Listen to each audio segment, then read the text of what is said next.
Namaskar. Welcome to another edition of NavaVimarsh podcast.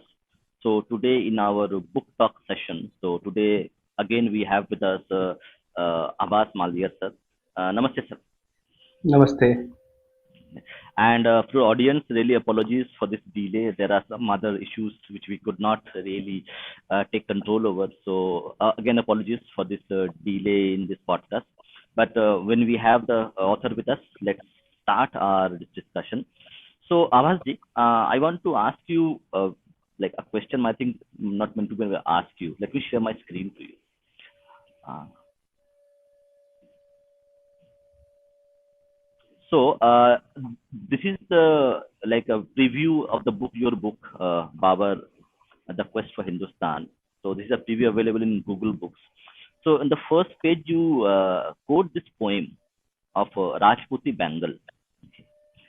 So if you can share with us, our audience, okay, like the significance of putting this poem of Rajput valor and the Johar committed by the Rajputi women, okay, during one of the conquest events of Babur. So, what is the significance of this poem, putting it at the top of the book itself? Yes, I am glad that this caught your eyes because often the things which are artistic rendering or at times which becomes a part of the dedication not mix the not get does not get the light of the reader. But I'm glad that you brought it up, and it has got a very essential significance because these are the part of the book which I was writing when the book was done. These are the part of the prologue, preface, dedication, etc. And I began to pen it on the day of Holi. And because it was being penned on the day of Holi, and I knew the one gory tale about Holi, which was related to Chittor. And that also was a time when somehow Jauhar was making appearance once again in television channels. They were acclaimed historians who were saying that Jauhar was a cowardly act and whatnot. So I was quite astonished by their claim because that claim should not come from somebody who calls themselves historian. And imagine that Chittor is a place where still Holi is remembered with a massive massacre which did happen. And this massacre is related to the day of Holi. Now, when I was writing this book, one thing which came very constantly to me was the valor of the Rajputs. Because today the social media can be divided between the Rajputs and the Maratha camps, and they will try to make each other seem smaller. While the truth of the matter is that Marathas fought as much as did the Rajput did. They all did their part and partial what was required for the motherland. Maharana Pratap did as much as what Chhatrapati Shivaji Maharaj could do in the given potential and the given time frame. They all did whatever they could. So when you give it all what you have given, irrespective of what results comes, your intent is what I need to talk about. Someone may get the chance to only fight a battle for only 3 days and may just die and get Virgati. While somebody would be raging the battle for 10 years, but the battle of this 3 days cannot be any smaller than the battle of the 10 year long years because the intent is what matters. Now, of all these things, what was constant is the importance of the mothers because when the Rajputs are going into the battle and their mother are made of steel, this is what I make a point because they are the one who like you can't expect mother to send off their child to the battle, almost all the mothers, because this was a trained in Rajputana that once a child grows older, he's a teen, he walks into the battle, he becomes a soldier. Like this is a very famous poem like 12 बरस लो कुकुर जिए 16 जिए सियार 18 बरस से ज्यादा छतरी जिए तो जीवन है धिक्कार, something like that. So It means that if you are living more than 18 years as a Kshatriya, it means that your life is not worth because you are not fighting battle. Right now, you are required to be in a battlefield.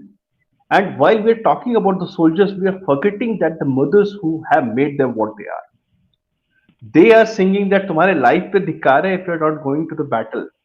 And these are the mothers who, in fact, walked into the Johar.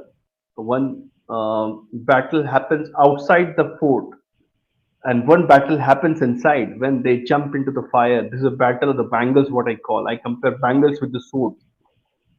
So imagine the strength of those people. And I thought that if we owe a lot to our Rajput and the Maratha soldiers, this book is essentially about the Rajput because that's they were in the picture.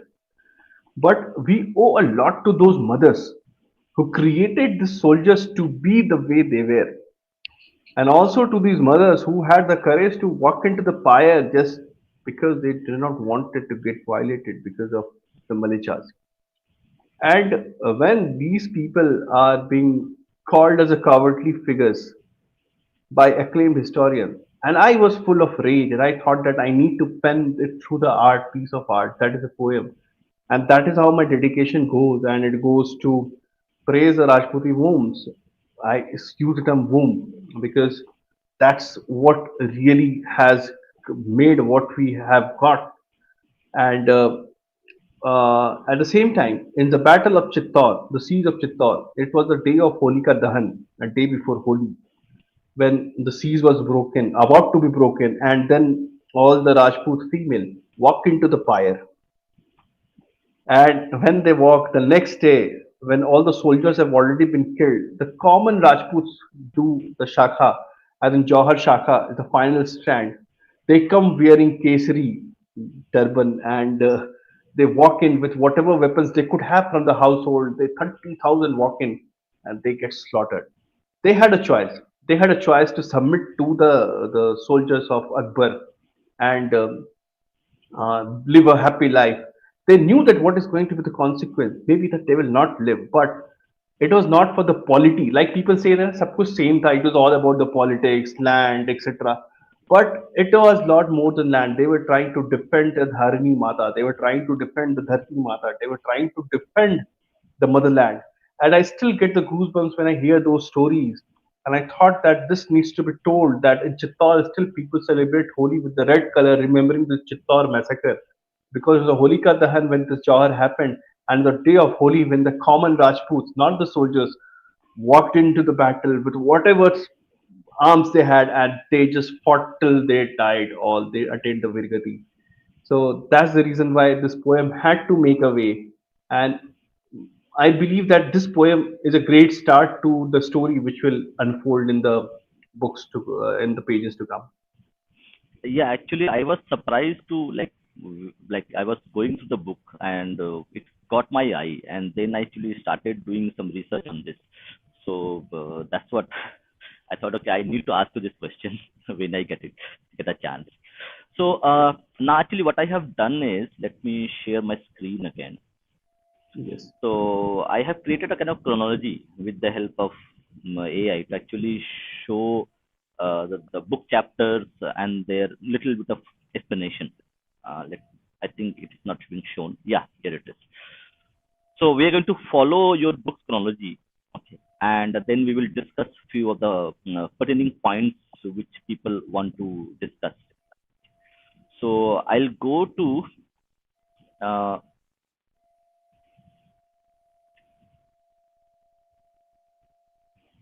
okay. I think I had done this. Yeah. Okay. So I want to like discuss this specific chapter. Okay. Jihad at Chandiri. Okay. Why you have named it as jihad? Because in the other chapters you have not mentioned the word jihad. Okay. But for this specific chapter, you had mentioned the word jihad. So what prompted you to name the chapter like this? Military campaign against fortress of Chanderi in central India. Yes. So this is the epilogue of the battles which Babur fights. When I say epilogue, it is this towards the end. This is what happens. This is the final strand, and When this happens, before it, there are two battles which have already occurred with the Hindu king. That is the Rajput Rana Sangram. One is Battle of Khanwa, other is the Battle of Bayana.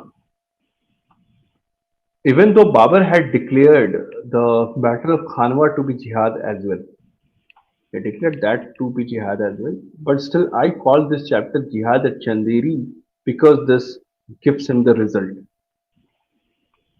So, what happens in Battle of Chanderi is uh, again a Johar is committed.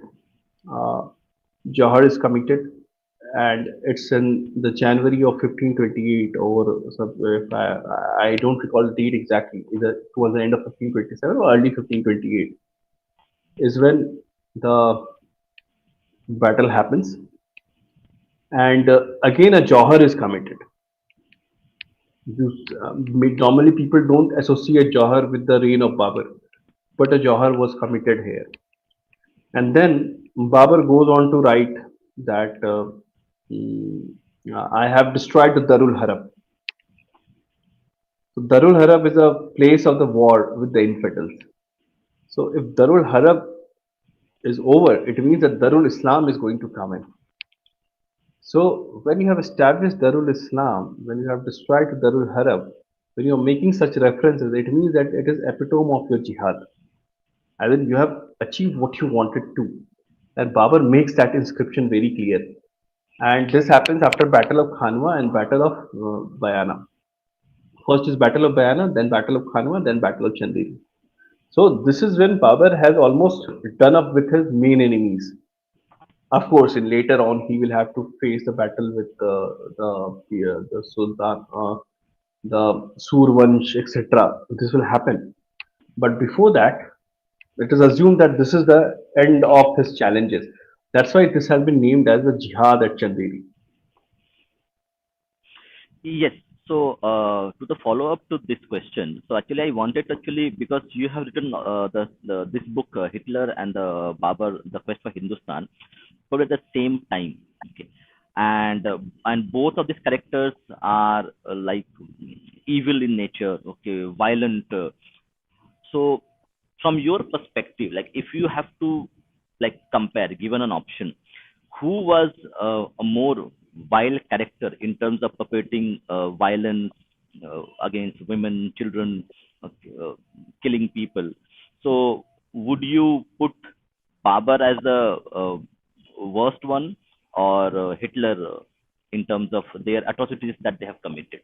Although they're in different ages, so they are. So it's a 19th century you're talking about, 20th century you're talking about Hitler. It's a different time altogether. But in terms of their propensity to commit violence, okay, which we all know, who do you think tops the chart, Hitler or Babur, in terms of their virulence towards violence? This is an interesting question and the proposition which you bring. And I do dare say that mm, because this always goes to your mind because I have become a writer of antagonist. I do write on antagonist. And a few moments ago, I just said that at times, if one has fought a battle for 3 days with the intent to liberate his motherland or keep it free, and someone has done it for 10 years, they are equally respectful to me.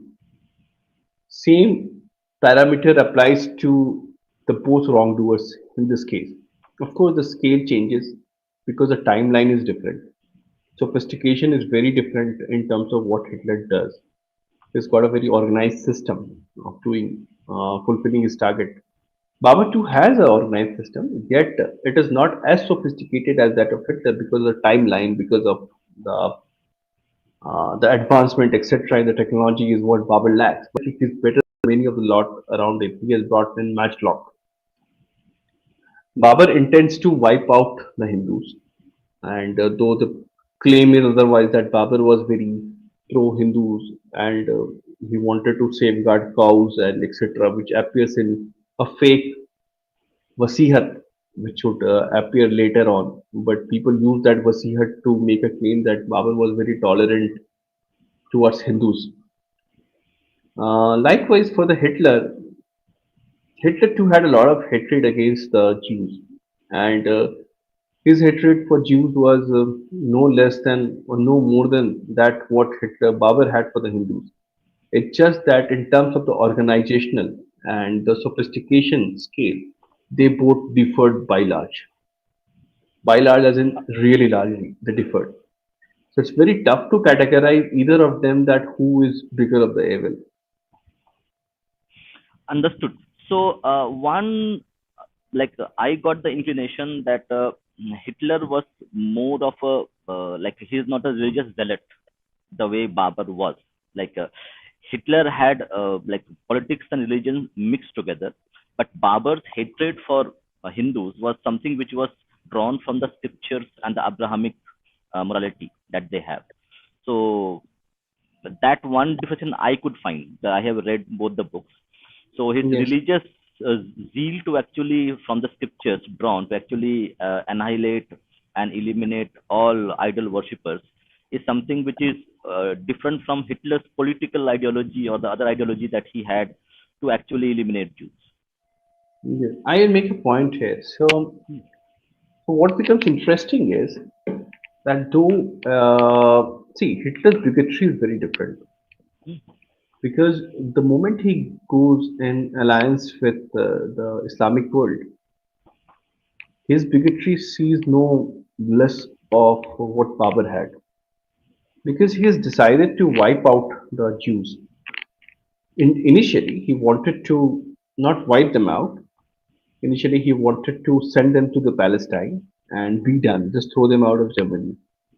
But after coming in close contact with the Muslim world, he is sure that he needs to annihilate them because he does not want them to even live in Palestine. And he says that it's my regret that Islam couldn't conquer the Europe. So, which indirectly means that he has become a mujahid. He's a mujahid, though he may be having a name Adolf Hitler. Like we had Headley too, the main person behind the 2611, what we saw. But here we have Adolf Hitler, who has all the trait of being a Mujahideen because he is desiring that whole Europe should become Islamic. That's what any average Islamist does in Europe today. He says that we need to Islamize, we need to. He ensured that the radio propagation happens. Today also it happens in Europe, like the mullahs are doing it.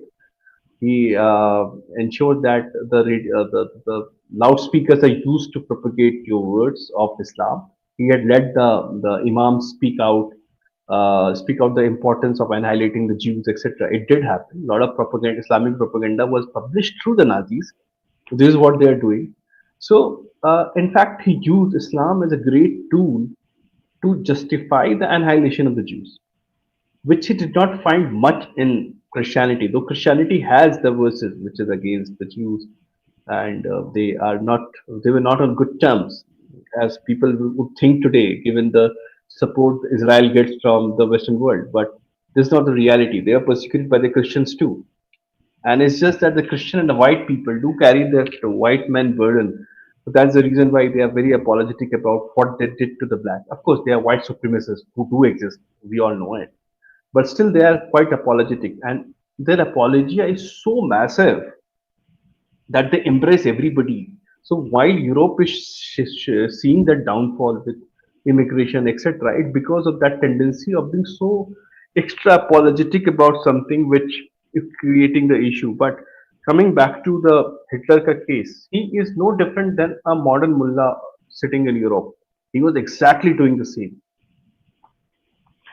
Okay. My second, the next question is regard to Babur's relationship with the Afghani people or tribes, because like currently, do Afghani people consider Babur as their hero? Okay, because Pakistani people idolize him for wrong reasons, but do Afghani people idolize Babur as their hero, as a warrior? Because if I just show you the picture again, so Babur's encounter with Afghans, okay, continued conflicts with Afghan tribes who remained hostile to the Mughal rule, requiring constant military attention. This is something which is like for me interesting that two people currently in modern generation idolize Babur as a kind of a hero, the Afghani people itself. Do you? Well, this is quite interesting because, in fact, in Babur 1 also, while I was researching, I was going through the folios of Babur Nama, etc. There too, I find that Babur is having a lot of hostilities against Afghans. The reason was that mm, he wanted to conquer, he is looking to expand, and definitely who is coming on the way has supposed to be annihilated, killed, or whatever. He does make skull tower of the Afghans too while getting into Hindustan, and somehow Afghans never were in good terms with Babur. And Babur did a lot of massacre of Afghanis. It was general massacre was a regular procedure for him. And even if they are submitting, they come and submit. Still, he will not accept the submittance. Rather, he will kill them. He will do the slaughter. And as he was progressing towards the eastern belt, I spoke about the Sur ones, etc. So, which the fight will continue through Humayun, and Humayun would be pushed towards Persia, and he will have to take refuge there. He would even become a Shia. He would get converted to a Shia Muslim, though he's a Sunni, just to get the favor of the Persian against the Afghans. And these all things do happen. And Babur was always having hostile times against the Afghans. And today it's ironic that Afghanistan wants to idolize, or say Pakistan wants to idolize Babur, because this was land like, I'll give you an example. There was a general massacre which Babur had done. It was the massacre of the Bajoris. Now, Bajaur is it comes in the Pakhtunkhwa province of the Pakistan, right? And it was earlier controlled Pakhtunkhwa. by, yeah. It falls in that region in the Pakistan, which shares the border with Afghanistan. So Babur did commit a massacre of the Bajoris because he thought that they are not Muslim enough, as in they are almost like an ex-Muslim, or they are not following Islamic tradition properly. So he slaughters them. So and that slaughter was so merciless. Around, if I'm not wrong, around 3,000 people died in that massacre. And then again, he made the skull tower, etc. So there is a lot of account of Afghans being killed and assassinated, killed mercilessly by Babur. But still, they see him as a hero, which is not a good thing. And that irony also passes on to the title Khan, which I often make a point. I spoke about it in Ronak's podcast, and I received a lot of abuse. And so I make a point that Khan has nothing to do with the Muslims or the Islam, because it's a Central Asian surname. And earlier it was a title which was for the leader of the Kabila, and the Khans were big persecutors of the Muslim. They had in fact wiped out Islam. Islam was only existing in the subcontinent in Bharat or Hindustan. Otherwise, Islam was completely wiped out.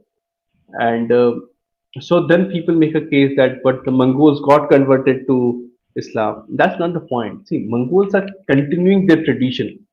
The Khan was there, they are continuing their surname. There's no harm doing it because it's what they are. They are Mongols and they're carrying it.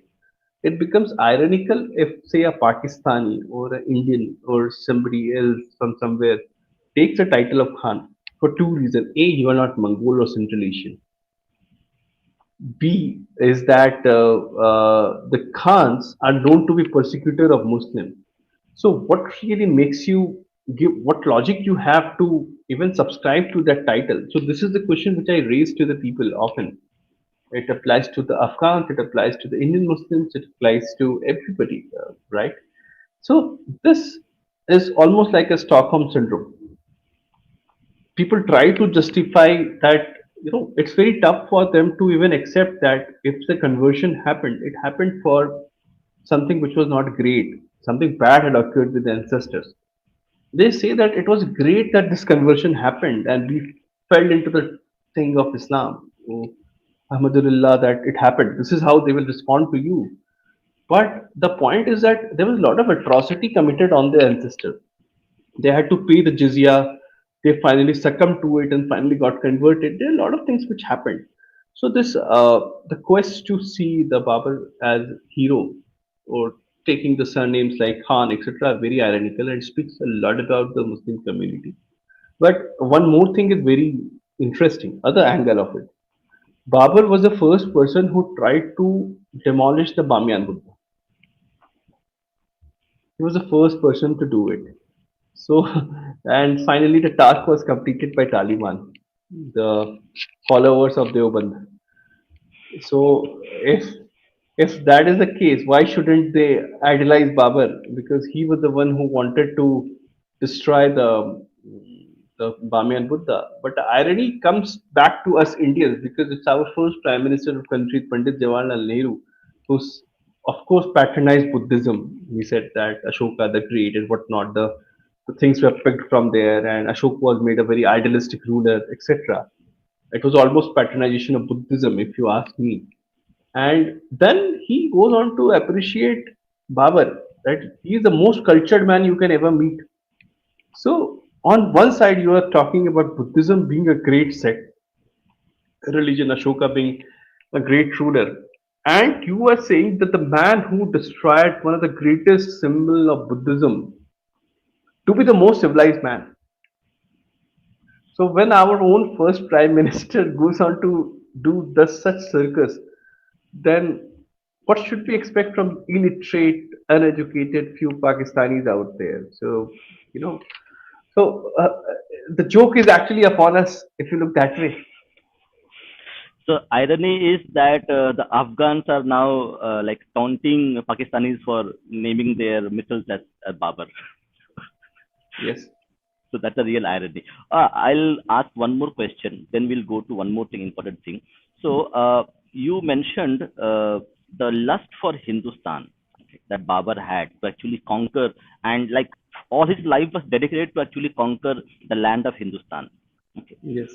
what was his psychology that one person, like he was a talented person but he used his talents to actually like his goal to exterminate Hindus and idol worshippers? What was the psychology like of a person, and how the psychology is drawn from the Abrahamic morality that he subscribed to? See, he subscribes entirely from Abrahamic morality and also from the Central Asian morality. So now, like for example, mm, so one thing I have to give it to the Central Asians that they were not as kattar of a Muslim as the the subcontinent world tries to be because they will be alcoholic enough, right? They will be engaged in, and even Afghanistan, if you see, they will be engaged in homosexual acts. Bachabazi is very common in Afghanistan, right? So, but when it comes to the part beyond Afghanistan, till where Babur's main imprint vanishes and his foreign part starts, like in Hindustan, you will see that they are way more Islamic and they want to follow Quran to the T, as in to the perfection, as it what they want to do. But if you look at the life of Babur, life of other Samarkandis and everybody, it's very un-Islamic in nature. It just happens that they happen to be Muslim. So one thing was clear that we have to establish Sharia law wherever we go. And that again is ironical because they themselves are not following Sharia, but they want to apply the Sharia law, right? And they will they had this quest that Hindustan needs to be Islamized because that's what Taimur wanted. So it has to be done by hook or by crook. But at the same time, every other thing Islamic was not very constant with them. So the conquest, the idea of conquest comes from both Taimur and Genghis Khan, if you put it this way, because both were big conquerors. And more than Taimur, Genghis was a great conqueror, if you really look at it. And his state was a very secular state. He had a very clear distinction between religion and the state, which the rule of Babur, etc., did not have that separation between the church or the state and the religion. It always went hand in hand. So his Central Asian morality. made him kill people very with brutality. But when it merged with the Abrahamic or rather the Islamic way, it really took off at a different level because it gave you the prescription to kill the polytheist. It gave you the prescription. So one is that you see, imagine somebody is brutal already because of the culture and tradition where he comes from. Then he gets a prescription that your brutality has to be directed to a particular community or the sect. It means that person will really become a bigot, a violent bigot. This is what happened with the likes of Babur. Yes, but if I can go here, okay, not this, yeah. So Yes, correct. He also actually invaded Bengal as well. yes. If I Later part of his life. Yeah, yeah, later part of life actually he invaded Bengal. Yes. So like if he was trying to establish like a Islamic state, and you had the sultans, correct, the Bengal sultanate already established. So what was his like logic or reasoning behind invading the Bengal sultanate? Because you had an Islamic ruler there itself. Like I just want to understand the psychology. You make a very pertinent point which people should hear very carefully as we discuss, because it also answers you a lot. Like a common question arises that they were fighting more among the Muslims, then how can they be anti-Hindu? Because they have done more battles against the Muslims. Now, see, uh, even today, if you look at the Islamic world, Persia is not on good terms with, or say Iran is not on good terms with Saudi. Of course, the angle of Shia Sunni comes into the picture. But at the same time, Iran is on very good terms with Palestine, though Palestine is Sunni. Uh, Iraq is not on good terms with Iran, and they even went on a full-fledged war and a battle. In that battle, also, it was about Shia Sunni. But Iraq and Iran both had constant support for the Palestine. Now, Pakistan has got very bad relationship with Iran, but still Iran butts in and talks about Kashmir issues. They spoke about it in the past. They spoke against CAA, etc., and whatnot. So, what this tells you is that geopolitical way of looking at any conquest is very different. The common aim is to grow as much as you can expand, thereby not really is compromising on the Islamic point of view. So, how does it really matter that if I defeat an Islamic ruler and I again go there and rule? It doesn't matter. So, the people are not affected because the rule of Islam itself. It's just that I am not declaring it as a jihad. I am not going to take the spoils of war as I do against the polytheist Hindus. That makes a distinction. So battle is a constant thing. I want to grow my khalifa, as in I want to become a caliph, which all of them want to. But it and you can, because everyone is aspiring to become the caliph as the boss among all the Muslims, among all the tribes. Who is the boss?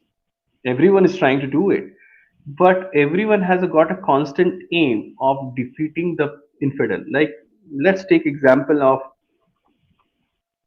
the Rakhi case as in Raksha Bandhan. Every Raksha Bandhan, you get a Times of India op-ed by a lot of people that, Karnavati sent a Rakhi to Humayun, and that's where the Rakhi tradition began. And Humayun came running for the sake of the Resham Rakhi, Resham ka dhaga, and he saved Rani Karnavati. This is how the story goes. Or tries to save Rani Karnavati, and that's why Mughal have a very important role to play in our celebration called Raksha Bandhan. But the truth goes this way that Humayun denied to go against this uh, empire of the same family. This is Bahadur Shah of Gujarat. He decides to go against him, and he writes to Bahadur Shah, which is recorded by Farishta, that you are such a great king. How do you take care of these infidels? And I am so glad that you are picking a battle with them. And he declares that I am not going to go into the battle because this is a battle against the infidel. So even though Bahadur Shah is enemy of Humayun, He chooses not to come to support Rani Karnavati. We don't know whether she wrote a letter or not, but he chooses not to go and support. Forget he coming for Rakhi and all those melodrama. But he surely decided not to come because she's an infidel. So they have a very categorical. After that, we'll fight the battle. As in, he was ready to fight the battle with Bahadur Shah after that. But the first thing is that when infidel is involved, we will not interfere. We'll ensure that infidel is crushed by hook or by crook. So even if today the world goes on the war, which they shouldn't, say, and then I'm sure that the Ummah will come join hands in hands. There will be no such thing called you are my enemy. I am sharing a border with you and say Afghanistan with I don't know how the things will pan out when it is about the global jihad. It will be very different, and somehow Indians need to be very conscious about it. Like a lot of Indians felt gaga that Afghanistan is doing this against Pakistan and not. That's fine, good for them. They are doing it because of their own political interest, etc. So while we should definitely pursue the relationship for the poll, but we should be very careful. Like that much crowd really coming out to celebrate the Talibani leader in the Deoband, it takes you back to the era of the Khilafat, makes you believe that what can come to you. So be prepared, brace yourself, don't be the fool. Understood. So before I ask another question, let me verse to the audience who are watching. So this is the book that we are talking about. So a very beautiful book. Try to get the physical copy of it. It's really nice, really well crafted book. And in the let me just share one more thing for people. So I have actually put all the links in India, UK, USA, Australia. So wherever you are watching, okay, you can get the book from wherever you want. All the links are there in the description of this podcast. I will request everybody to get hold of this book, enrich yourself, get knowledge, so that when somebody sends you that message of Rani Karnavati, then you can tell them to read better history than this. Yes.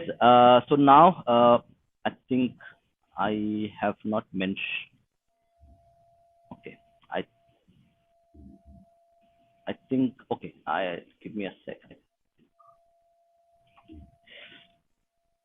Yeah. Yes. So this is the link. All the links are there in the description. So if people who want to buy the book wherever you are in USA, UK, India, outside India, Australia, all the links are there in the description. So you can go ahead and buy the book and do buy the book, the physical book, especially that you can purchase. Sir, so now my next question, it's a very interesting question. Let me go back to the document that I have created.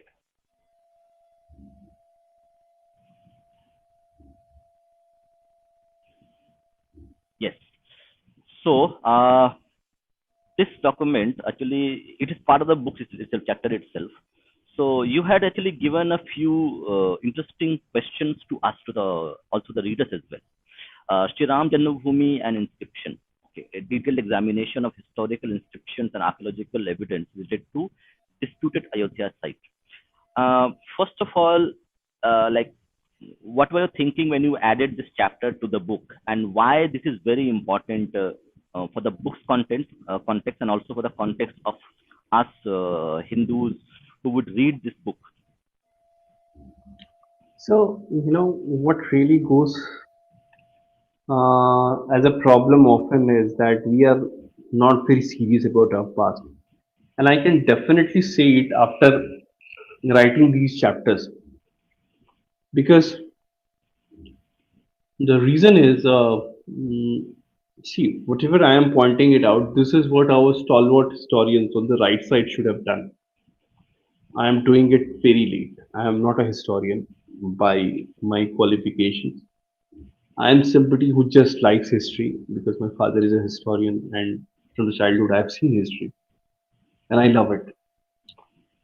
Uh, if you are told that this very structure or say a temple was destroyed by XYZ person, is very important because you know that who that wrongdoer is or who the criminal is. Imagine that a case happens. There are many criminals around, and there's a murder case, and somebody is somebody else who is not a great person, who is not a good person. He gets the punishment, and the other person who has done other things is facing the trial for other things, but he's never told that he did this murder or something. This is not the justice. This is not the right thing done. As important it is to know that who destroyed the temple, rather, who temple was destroyed. It is very important to know that who is that destroyer, and we need to know that who is the villain of our life, or villain of our civilization. And there are many, but for these particular structures which are so essential to us, we cannot joke around with it. Whether it's Sri Ram Janmabhoomi, or it is Kashi Bhole Baba, or it is say the Krishna Janmabhoomi. These are very Mathura. essentially Mathura. This is very important to us, and people cannot mess around with it. And it means that we have not been very serious about really pinning out that okay, this is what was important to us was that create a noise that of course the temple is destroyed, very fine. But I keep on saying that we have more uh, activist, we have more activism, but no activity.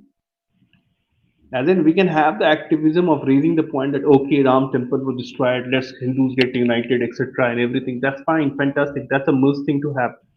But why we're so lazy to find out that who is that person who destroyed the temple? It is equally important.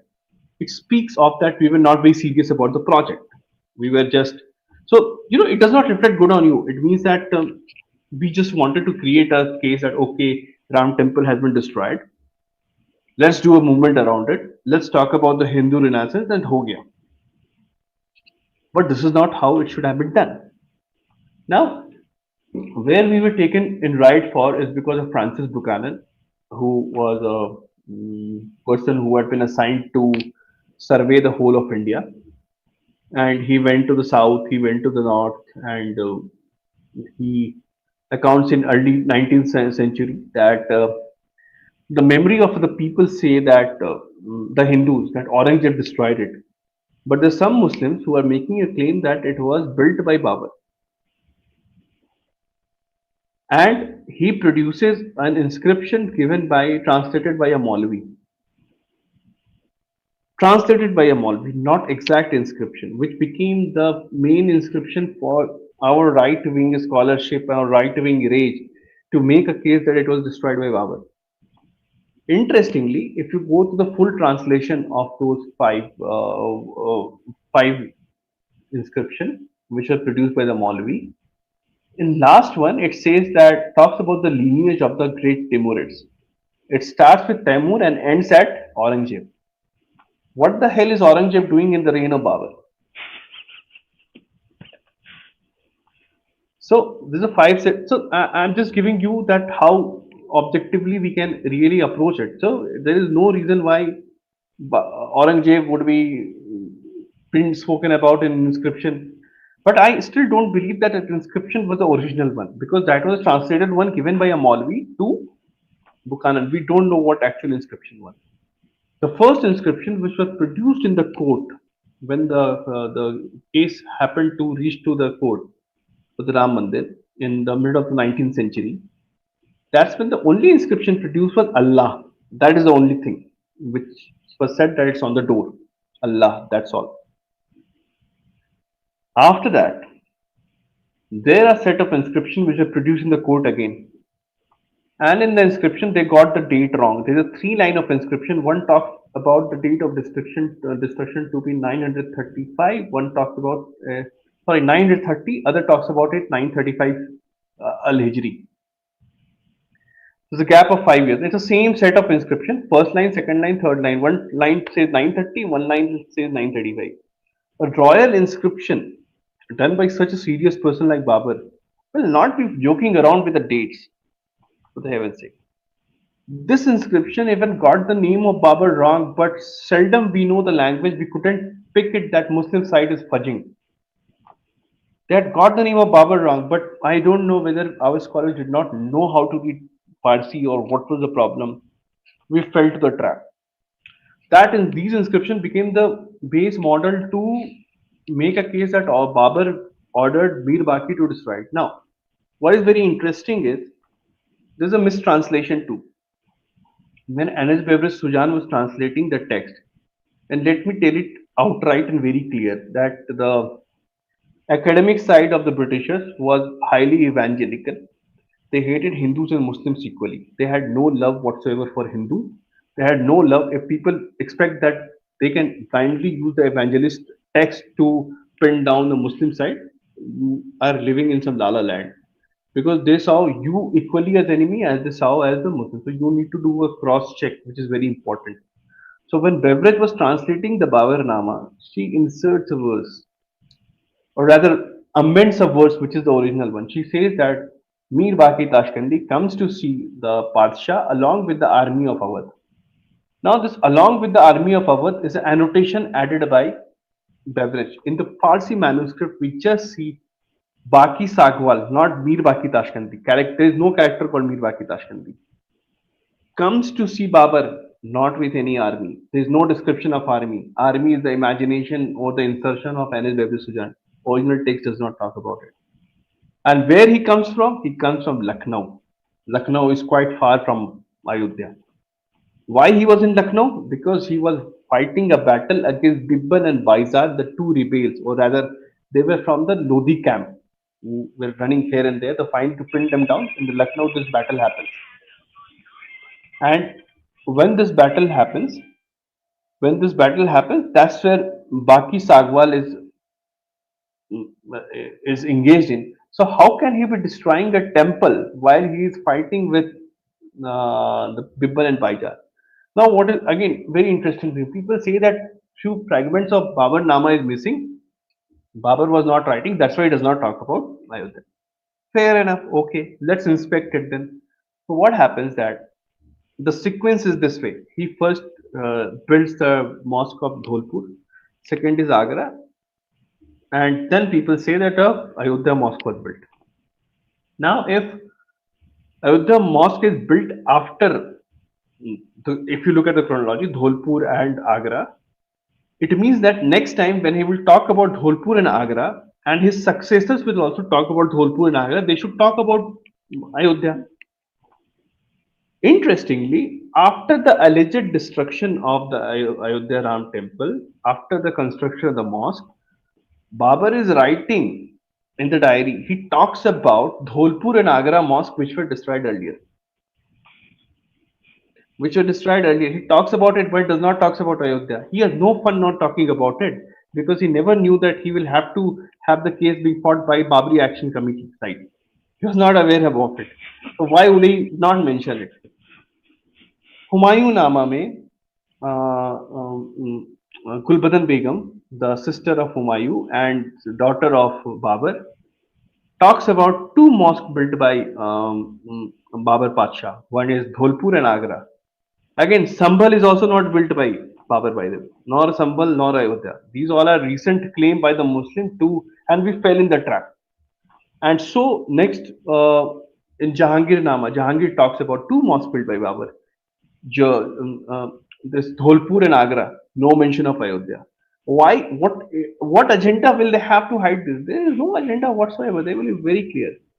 So what happened that Muslim side wanted to pin it to Babur so that it can go date as far as possible.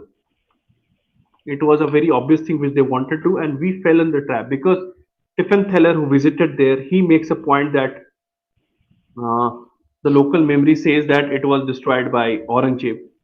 Francis Buchanan says that local memory of the Hindus says, but the Muslims are saying it. So he agrees that it's actually destroyed by Babur, and that's where the whole thing starts. Before that, we see the case of temple existing till 1650s. The temple is very much there, and only we see the appearance of mosque from the era of the Aurangzeb. And we have the Farman which talks about destruction of temples in Ayodhya and Kashi and Mathura. Temples. So if it destroyed the Tretaga Thakur temple, and I'm forgetting one more temple's name, he destroyed that temple, and then the third is why will he leave this one, or why won't it be done by them when there is a farman? So when people ask that farman kahan hai, farman is for the collective destruction of the temples. We have it right there. So we have all major reasons to believe that it was destroyed by Aurangzeb, and we were taken for the ride. We went on the ride which the evangelist and the Muslims wanted us to go through, and we fell for it, and great right-wing scholars also fell for it, and it's a very sorry state. Thank you. To the audience, like if you want to purchase this book and read this book with your in your hand, this is a chapter that is going to pay all the money. This chapter on Sri Ram Janmabhoomi and inscription is something which, with all the evidence which is there, this chapter is something which is good enough to actually go and buy the book itself. Like I could not like find okay how you have done the research to get this, but it's an insane amount of work that goes into these kind of historical books that are written. Sir, so now the last two parts. Who was Mir Baki? Because Mir Baki again is a very controversial character historically and otherwise. So if you can shed a little bit of light more on this. Well, that's very interesting. So see, Mir Baki is somebody who is not existing per se, and there is no character called Mir Baki Tashkandi. So it was a figment of imagination created by Anas Bevis Sujan and later on by a few Muslims, and we fall prey to it. He never existed, and he was not a general. Baki Sagwal is a character who appears, and he is not a general. So these designations are very serious things. Generals are treated in a certain way. If you're not a general, if you're a normal soldier, you will be treated in a certain way.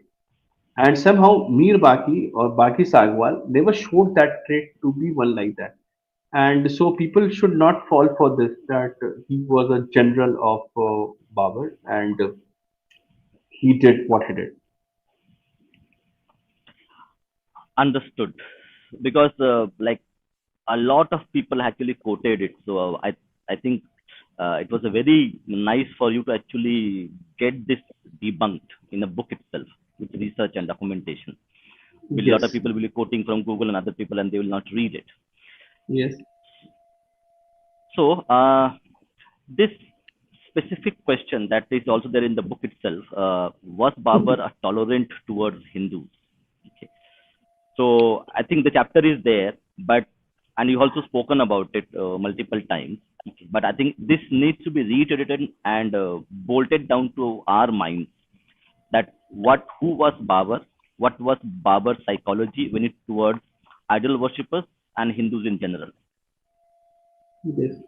It's very important because, see, to make a case for the Babur tolerance, what people do is that they produce a document. It's called the Bhopal Wasiyatnama.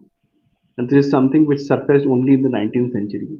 And this is something which people often quote, like Ram Punyani and all the other people who want to make secular king out of those who never wanted to be secular. Secularism was not the moral code of conduct of that day. Why would they? Why the hell will they become a secular king? It applies to everybody, whether it's a Hindu king or no one was secular.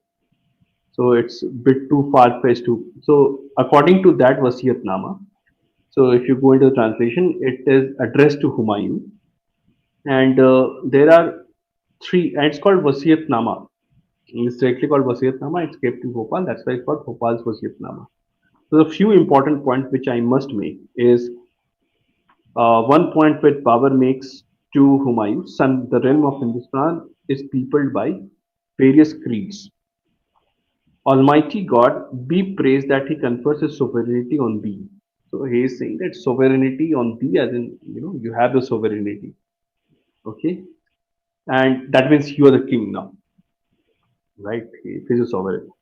Now, second very important point is thou must cleanse the tablet of thy heart from secretary and bigotries and do justice according to the custom of each creed, and then respect the Hindus also. Okay. Third point, which is very important, above all, abstain from sacrificing cows. Okay, abstain from sacrificing the cows. Thus will Thus will the hearts of the Hindustanis be won and the peasants be made loyal by the royal bounty. Okay. Then he says, destroy not the temples or worshipping places of any tribe under royal rule. Thus shall be satisfied the Padshah, the peasant with the Padshah. Islam is better advanced by the sword of kindness than by the sword of oppression. So he makes some more points. 8 points are there. Of this, his 5 points literally tell you that Babur was preaching Humayun secularism or say respect everyone else. But this was a forged document, and the first thing to pick the forgery is the seal which is put there. This is not the seal of Babur, and you can make it out only if you know the Farsi. There will be hardly a small difference between the two because here the Ghazi Babur has become Gandhi Babur. So Gandhi Babur and Ghazi Babur has got a lot of difference, and royal seal cannot do such kind of wrong things, right? And then the Persian which has been used is very different from what was being used in that era. Third point is that Humayun was not sovereign when Babur died. He became sovereign after it, after him dying. So how can Babur say that you are now the sovereign? He is not doing any Raj Tilak of Humayun, as this the document wants to make a claim of. So largely, I have debunked it very strongly, and in fact, I have also quoted a poem by this is a poem written by Guru Gobind Singh, where he talks about because he had visited the place and he had witnessed Babur. He was the eyewitness person of the Babur, and he clearly talks about his atrocity. The poem, which I have translated in both, it says that Thou, Creator of all things, talkest to thyself no blame. Thou hast sent Jama disguised as the great Mughal Babur. Terrible was the slaughter. Loud were the cries of the lamenters. Did this not awaken pity in thee, O Lord? Thou art part and parcel of all things equally, O Creator. Thou must feel for all men and all nations. If strong men attacked, who is equally strong? Where is the grief in this? Or whose is the grievance? But when a fierce tiger preys on the helpless cattle, the herdsman must answer for it.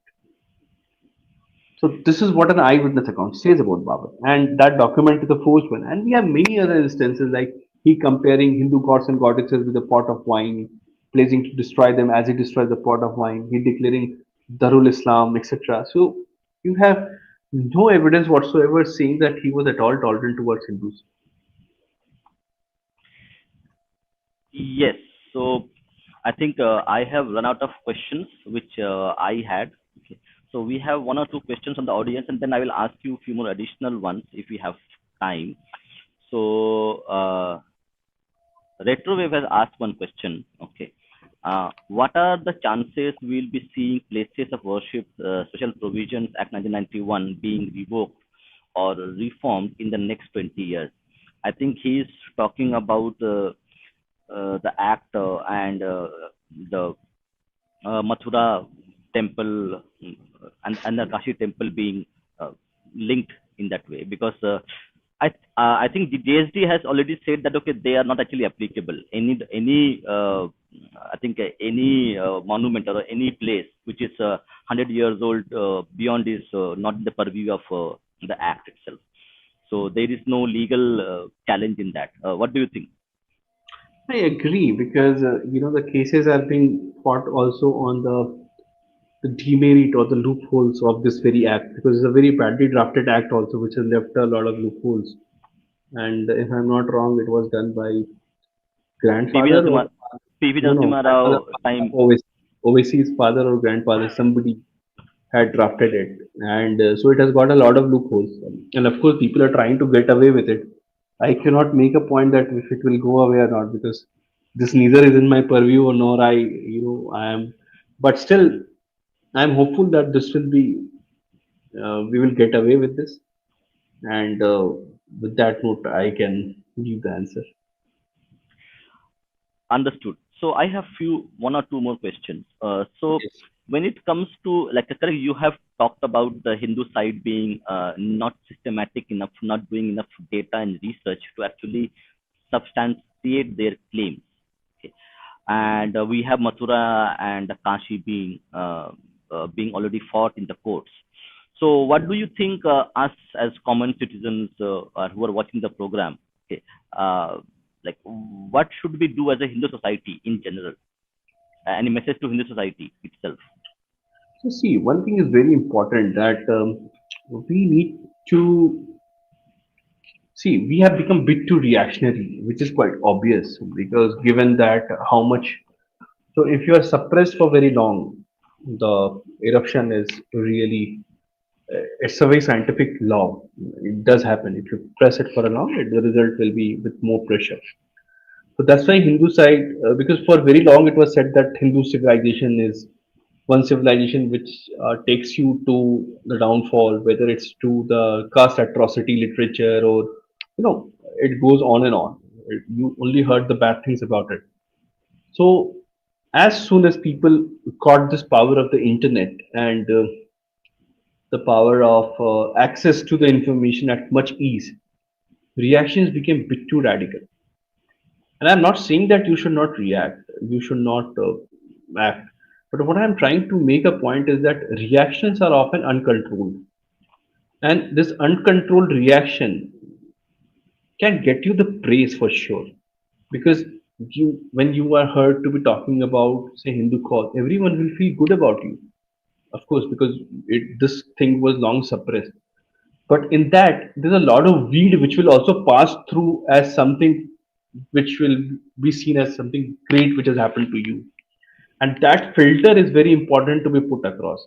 And because that filter was not put across, that's why we could never find that who demolished the Ram temple. And even when the court also gave the judgment, they could, because we were trying to get the evidence from the wrong side.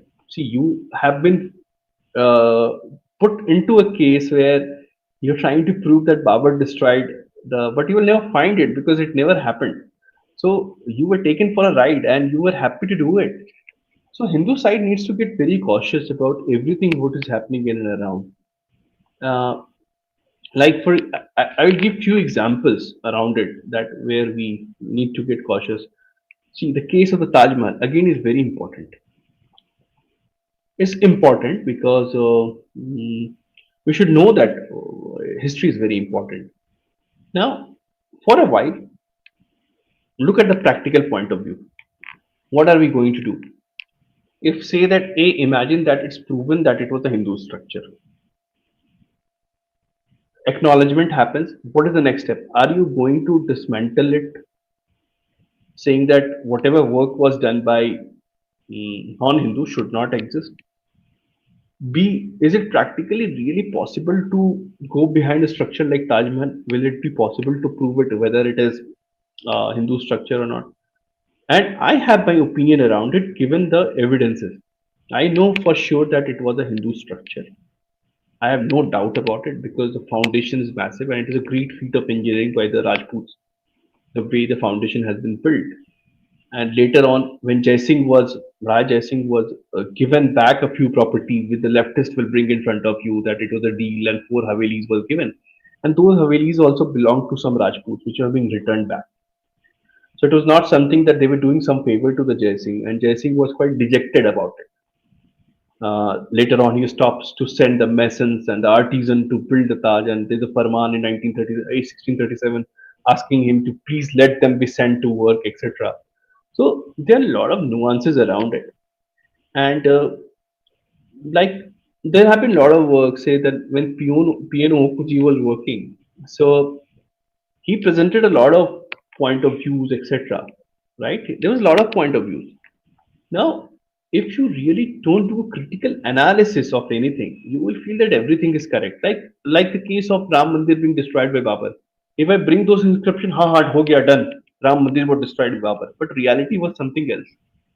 So you critically examine the evidences given by PNO with due respect to him. I am not saying that he owes no respect from me because I am nobody. He was somebody. He fought at eye with eye day and but you inspect the structure. You inspect the evidences given. The reason why the structure was not called a Taj Mahal, like many people say that there's no Mughal record which is talking it to be Taj Mahal. So necessarily it was a Tejo Mahalya. That is how the illuminated tomb comes. But that is not how the history is done. By looking at the similarities in the name, you need to look at very holistically. So Hindu side is ready to be taken for the ride. The way you go examine. No one is saying that. I am not denying that they may not be great temper. Maybe I don't know, but as of now, I don't believe because I don't see any evidences whatsoever. And I also don't see that it was entirely built by Shah Jahan. The truth lies somewhere else. So Hindu side needs to get very cautious. Now, see, they are giving you the examples of the four structures which was given back to the Jai Singh. You should ask the question that who those four structure was. You should ask the question that why Jai Singh is not very happy with the construction of Taj Mahal. These are valid questions which are through the evidences. You should not go for the ride to start with because initially PNOG dated it in some 400 AD or something. Later on, he come to 1000 AD, 1200 AD or something, 1200 or 1000 AD, something like that. So he himself was contradicting. So, read it with a lot of cautious. And that's how you can do some justice to the cause of Hindus through the historiography. Don't go for a ride. Okay, last question to you before we close off this session. Uh, there is a lack of systematic approach towards the way we Hindus today actually do things, okay? And we are too much reactive because of the suppression that we have for hundreds of years. How do you think, like, what will happen after 100 years when this reactionary phase is fizzled out and we settle down and then we try to do some more groundwork and do some systematic work? So, see, systematic work is what is required. Either it fizzles out or not, because if you keep being reactionaries, then very less substantial work will come as a result. Your results will be like, see, I am nothing against the right wing per se, because often I am categorized to be one, though I don't see myself right left. I have nothing to do with this political wing. You are the king of right wingers. Whatever whatever people may like to call it, but the point is that if you really want to establish a truth, you need to take yourself very seriously. You need to take your work very seriously.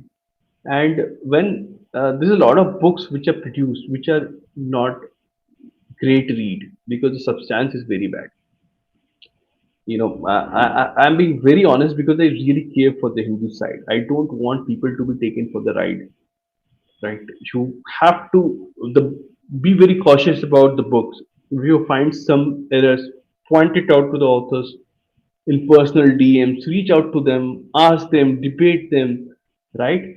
But don't let it become a matter of joke, because time is very less. We cannot wait for that reaction to fizzle out, because once the pigeon is out of the cage, it's gone. It's out there, and a book produced today will be there for 10 years, 20 years, 30 years until it's out of print or something, right?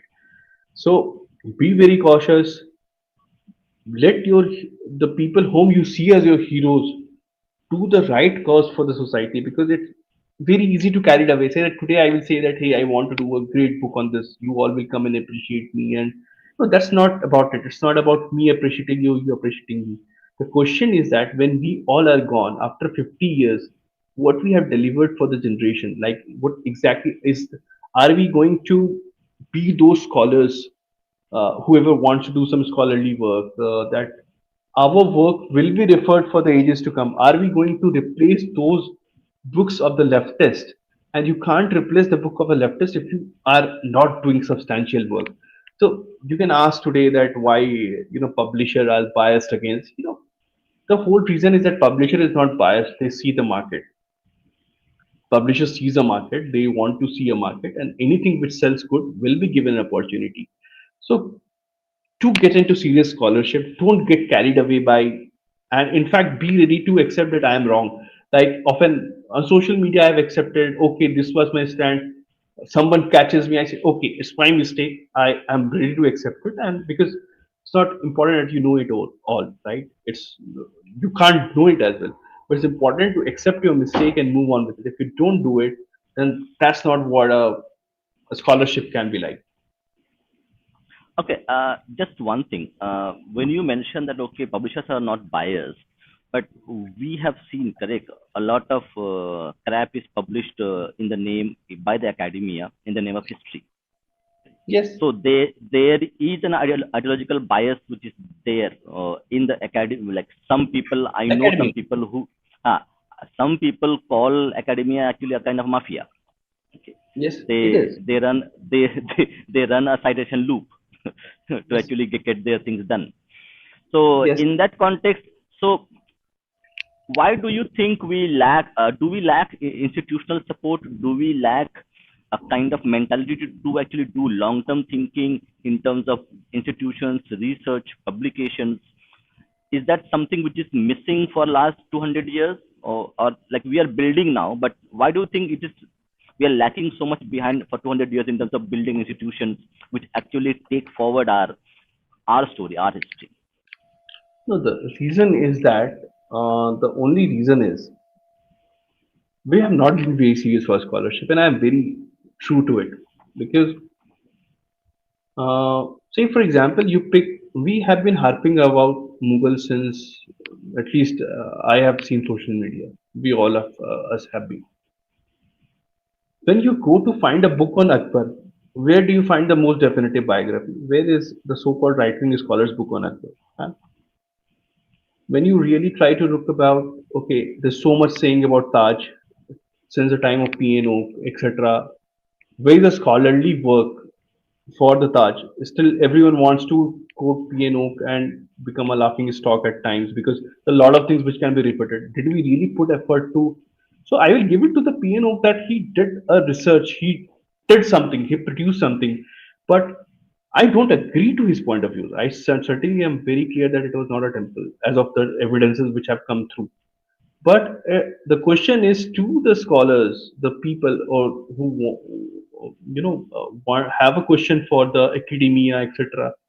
How many papers have we written, right? How many books have we produced? Okay, if academia is blocking you, no one is stopping you from writing the books, and the publisher are really caring about the market. It really is something which is because it's a business at the end of a day, right? If J. Sai Deepak is selling a lot in a particular bookstore, his books is stocked there. It's not just because the bookstore is some sanghi or what people may like to call them. It's just because those books sell. As simple as that. So definitely to start with, it can be a tough journey, but if you want to set the thing straight, we need to do a lot of scholarly work, a rational scholarship work, not ooga booga story. As I often say that you have to be very serious about the scholarship, each and every word you say, so that people take you. So if a left wing comes and picks your book, he is serious. He understands that if you have said something, he wants to get in debate with you. He comes prepared. He is thorough with his studies, right? Right now, given the quality of few of the books in the right wing, I would say that they can be refuted. Many times, I just get a book, I read it, I smile, and keep it to myself. I am not one who you will hardly see me getting into this battle of ego battles of so-called RW and whatnot. But uh, essentially, I read, keep it to myself. I smile, and but that scares me. That where are we heading? What are we writing? Are we really equipped to carry forward the legacy of R.C. Mazumdar, Jadunath Sarkar, and the great legends? Has been a vacuum. We have not produced good books for sure, and that's why I did this book, Hitler. Is it due to lack of institutional support because the left has an institution built over 200 years? Correct. We do not have. Is it something to do with institutional support that it is not being done? My final last question. Yes, so that can be one reason, but not a very strong reason, which I would say. I'll tell it to you from my own personal experience because um, Babur 1 was done through, I was a fellow with the RCS for Babur 1. But then whatever books I've written it independently. Nor I found any hassle to get it placed with the publisher, etc. It was I have been rejected by publisher in the past, and I took it with a pinch of salt, realizing that my writing is not good enough. I took it as a thing that it's a criticism of my writing. I need to better myself. And trust me, people may hate me for saying this. The writer of history I love the most is William Dalrymple because his writing is just amazing.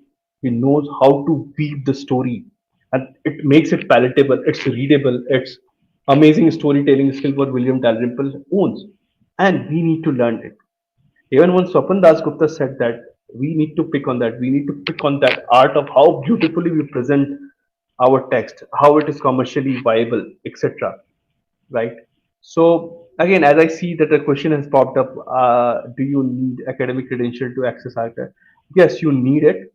It's not easy for like from National Archives. You will need some recommendation from somebody, and my person to go for is Professor Hiraman Tiwari. He gives me the letter, and that's how I access it. And I really owe a lot of thanks to him. Had it not been him, it wouldn't have been easy access for me. There are some roadblocks, but those roadblocks are like very small blocks which you can remove very easily. You can figure it out. It's not so tough. Where there is a will, there will be the way. You will get it. So thank you, Abhasji, for this wonderful, insightful, and informative session. I think we have talked about a lot of things which are not discussed in general. Okay. So it was really enlightening for the audience as well, and for me as well to actually know all these things. Hopefully, the Hindu side learn to build their own institutions. Even the government is not helping. Sometime it will happen, but right now we have to do our bit in the way we can. Namaste. Yes. Thank you. Jai Shri Ram. Vande Mataram.